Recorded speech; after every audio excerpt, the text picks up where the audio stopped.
Gotitas de esperanza. Reflexión diaria de la palabra.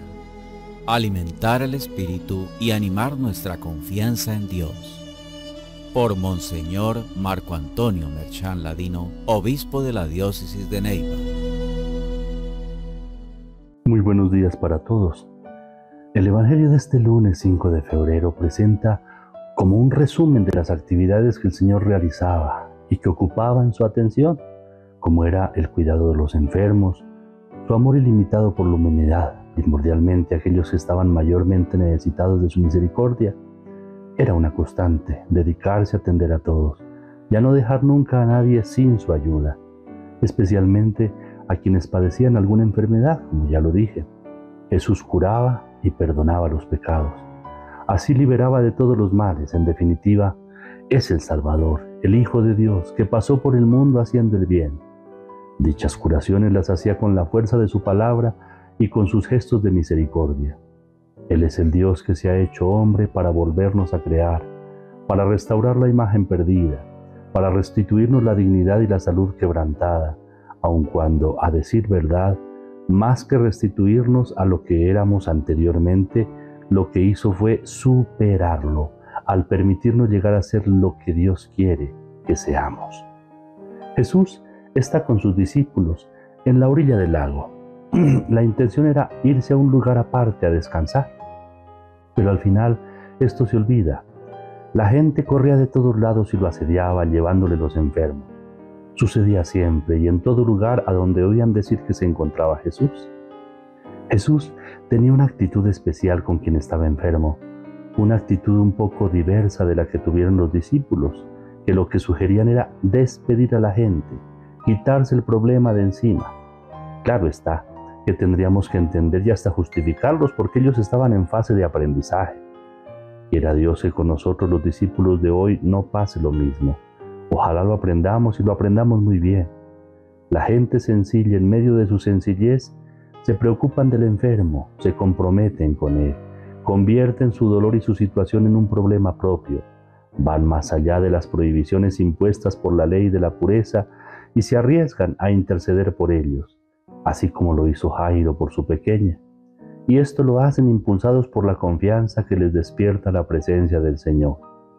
Quizá tendríamos que aprender de ellos a comportarnos así siempre con todo aquel que sufre, siendo solidarios en un mundo en el que desafortunadamente reina la indiferencia.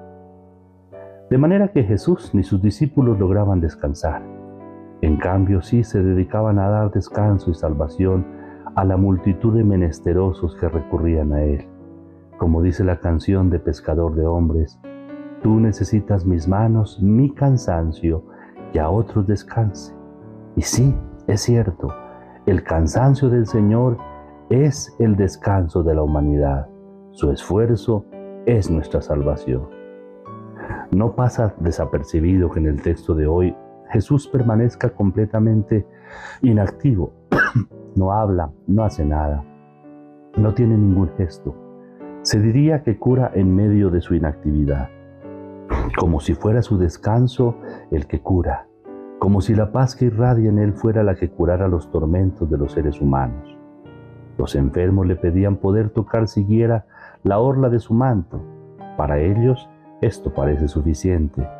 Él efectivamente no hace otra cosa que dejarse tocar, dejarse alcanzar por la fe sencilla de la gente, como el caso de la hemorroísa de la que hablamos en estos días. Con ello necesitamos profundizar en el significado de esa fe que toca a Cristo y alcanza la salvación. Aquí lo que importa no es el toque físico, sino el toque de la fe, sobre todo para nosotros, los creyentes de hoy, que no tenemos la posibilidad física de tocarlo, como sí la tuvieron los judíos de su tiempo. Necesitamos hoy tocar con la fe el poder inmenso de Cristo resucitado.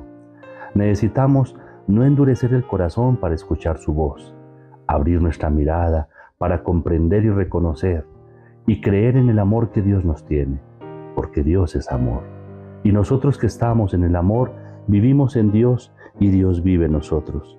Significa finalmente reconocer que Jesús es un hombre en oración, un hombre hecho oración, y por lo tanto es un hombre lleno de Dios. porque Él es Dios y es su poder el que sana, el que cura, el que transforma nuestra existencia, el que nos lleva a alcanzar la plenitud de nuestra vida. Demos gracias a Dios y recibamos hoy la bendición del Señor esté con ustedes. Y la bendición de Dios Todopoderoso, Padre, Hijo y Espíritu Santo, descienda sobre ustedes y los acompañe siempre. Amén.